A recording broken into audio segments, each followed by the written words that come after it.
하나님 말씀 사무엘상 29장 1절에서 11절까지의 말씀입니다. 사무엘상 29장 1절에서 11절입니다. 사무엘상 29장 1절입니다. 블레셋 사람들은 그들의 모든 군대를 아벡에 모았고 이스라엘 사람들은 이스라엘에 있는 샘 곁에 진쳤더라.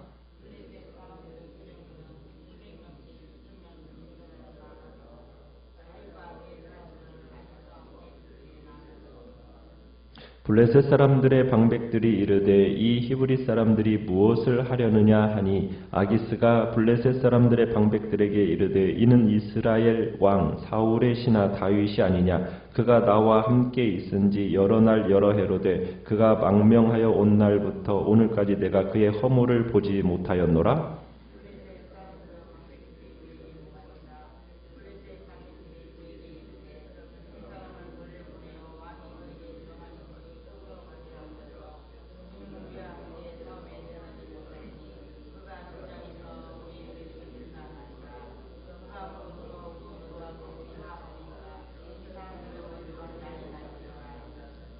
그들이 춤추며 노래하여 이르되 사울이 죽인 자는 천천히요 다윗은 만만히로다 하던 그 다윗이 아니니까 하니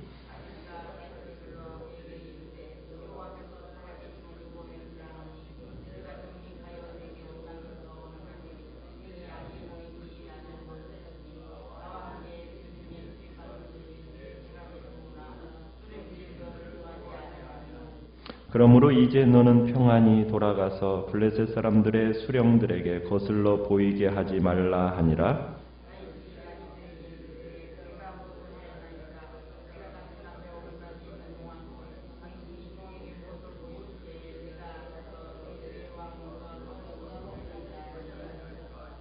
아기스가 다윗에게 대답하여 이르되 내가 내 목전에 하나님의 전령같이 선한 것을 내가 아나 블레셋 사람들의 방백들은 말하기를 그가 우리와 함께 전장에 올라가지 못하리라 하니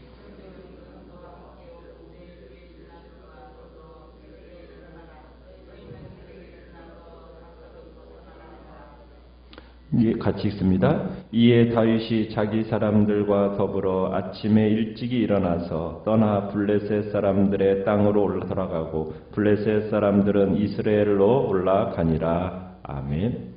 오늘 말씀의 제목은 다윗이 위기에서 벗어나다라는 제목으로 말씀을 나눕니다.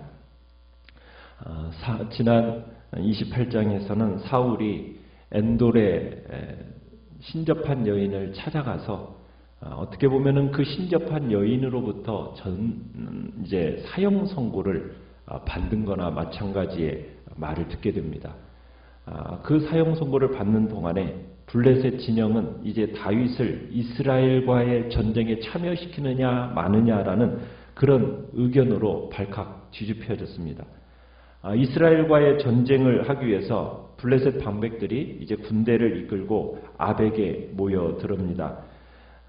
블레셋 사람들은 그 방백들은 각 지역에서 이제 수백 명, 수천 명씩의 군인들을 인솔해서 전쟁터에 도착하게 된 거지요.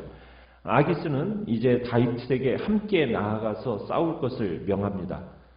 다윗도 거절할 수 없는 상황이죠. 이제 블레셋 사람들이 이스라엘과 싸우러 갈 때 이제 다윗은 아기스의 군대와 같이 가지 않을 수가 없었던 겁니다. 이 다윗은 정말 난처한 상황에 처하게 된 거예요. 그 입장에 처하게 된 거예요. 다윗은 부하들을 이끌고 블레셋 군대와 함께 행진을 하고 있었어요.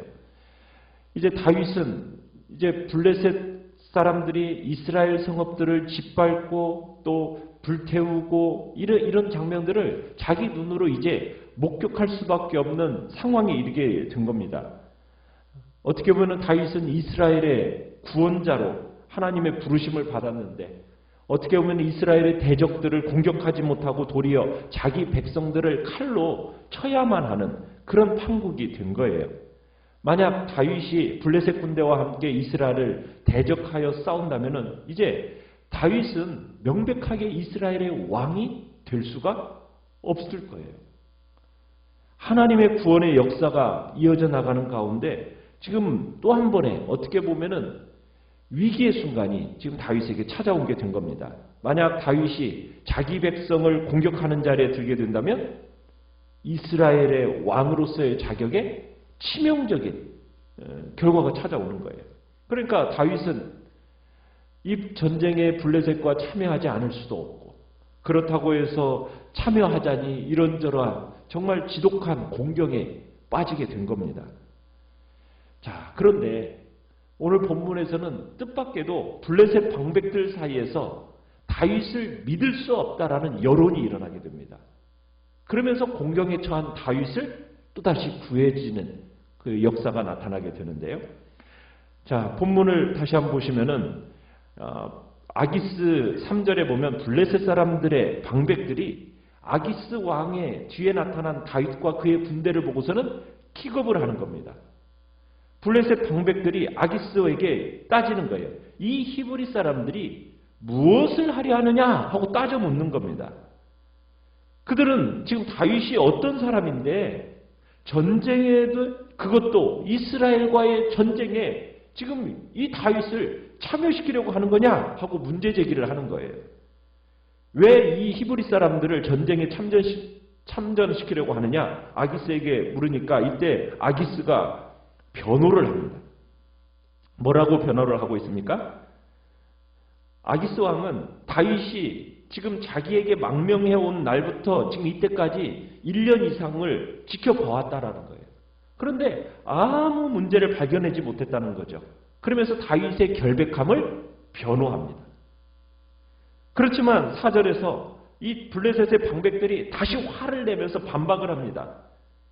이 블레셋 방백들이 뭐라고 얘기하냐면 다윗이 전쟁 도중에 블레셋 군을 대적하기로 결정하면 우리 치명타를 입게 된다. 지금 다윗과 사울의 관계가 어떤 관계인지 아냐? 주종관계다.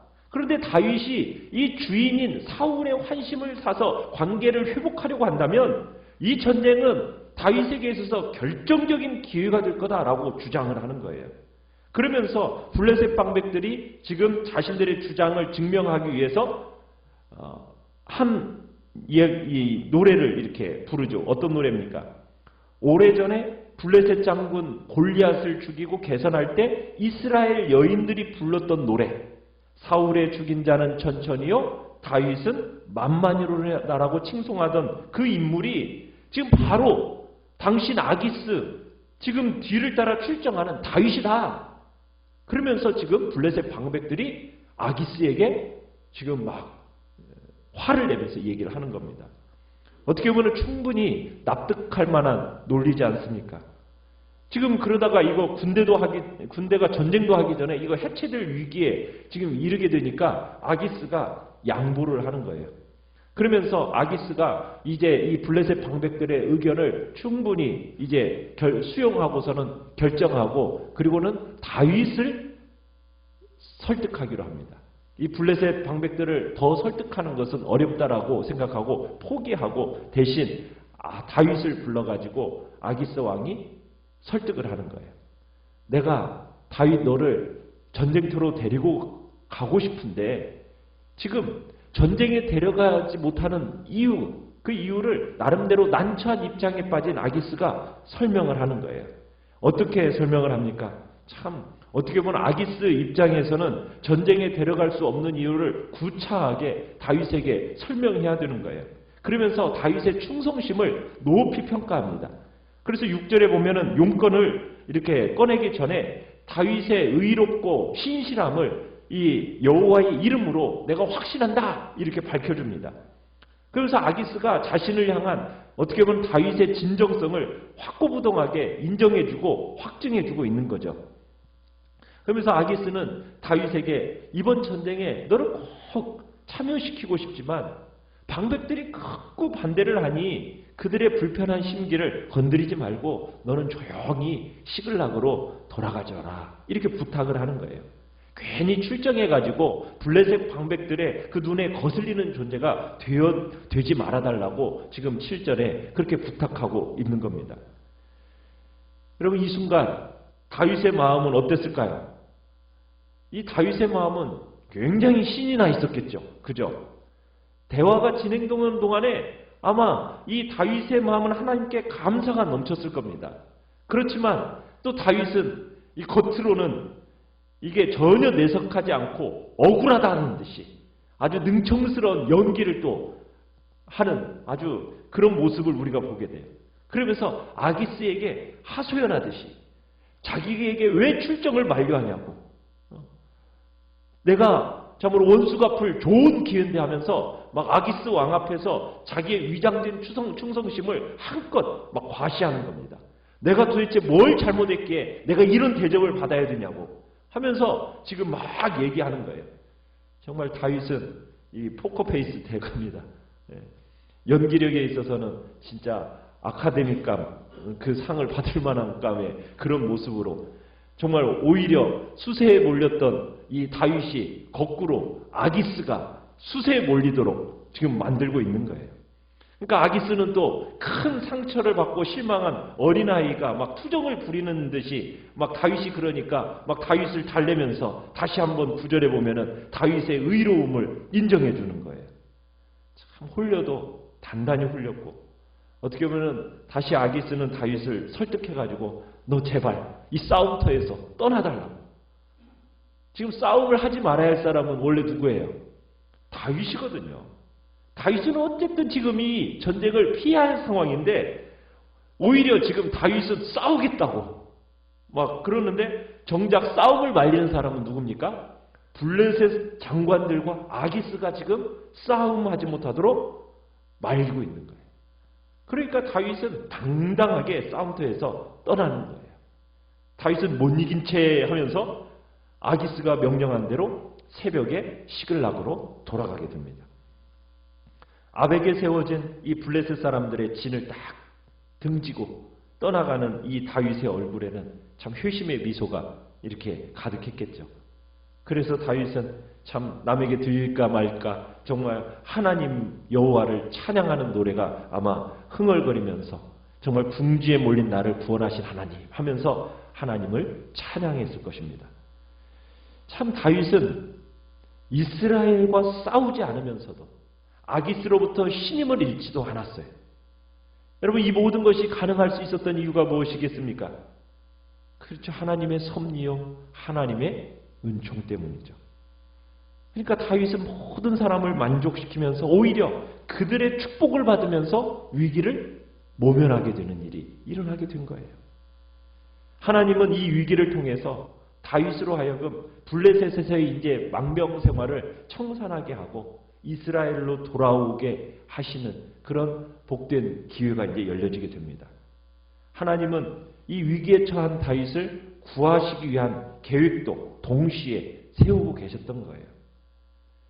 블레셋 방백들이 다윗의 변심을 우려해가지고 출정을 반대한 것 우연이었을까요? 결코 우연이 아니었죠. 하나님께서 그들을 통해서 장차 이스라엘의 왕이 될 다윗, 그 다윗이 동족들을 공격한다면 최악의 상황에 직면하게 된 그 상황을 만들지 않도록 하나님이 정말 블레셋 방백들의 마음속을 주장하시고 역사하셨던 겁니다. 참 여기에서 우리는 하나님의 손길을 다시 한번 느끼게 되는 거예요. 다윗의 위기와 모면이라는 이 사건을 통해서 정말 하나님은 인간 세상 모든 역사 속에 세밀하게 역사하시고 주관하시는 분이다. 자신의 계획을 정말 따라서 이루어가시는 하나님의 섭리를 우리에게 다시 한번 보여주고 있는 사건인 겁니다. 가장 위기의 상황, 심지어는 적진에 있을 때조차도 다윗을 지키시고 오히려 승리케 하시는 하나님, 그리고 왕으로서의 준비를 하는 데 있어서 그 왕으로서 오점이 생기지 않도록 그 모든 환경들을 준비해 가시고, 그리고 오히려 적으로부터도 참으로 하나님께서 그 적을 사용해서도 보호하시는 하나님을 우리가 보게 되는 겁니다. 정말 하나님의 사랑이 아니고서는, 하나님의 뜻이 아니고서는 이 어떠한 어려움과 위험 속에서 또 하나님의 돌봄과 참으로 보호하심 가운데 살아간다는 것을 다시 한번 확인케 하는 것입니다. 우리는 하나님을 전적으로 신뢰하는 자리, 그런 자리에 나아가기를 바랍니다. 어려움을 겪는 이유, 오히려 그 어려움을 통해서 우리를 단련시키시려는 하나님의 선한 뜻이 그 안에 숨겨져 있음을 기억하면서 그 하나님의 선한 의도와 관계없는 어려움은 없습니다. 하나님의 그 선한 의도와 관계없이 정말 우리에게 주어지는 어려움은 절대로 주어지지 않는다라는 것, 우리가 그거 명심하고 기억하면서 오늘도 우리의 삶의 인생의 문제 하나님이 관심 갖고 계시고 그 인생의 문제들을 해결해 주시는 분임을 우리가 인정하면서 우리의 고민들을 이 시간에 주님 앞에 다 내어놓기를 바랍니다. 나의 모든 문제들을 주님께 의뢰하고 들으시고 응답하시는 주님, 그 주님 앞에 철저하게 우리의 인생을 맡기는 복된 이 시간이 되시기를 간절히 바랍니다. 오늘 말씀을 씁니다.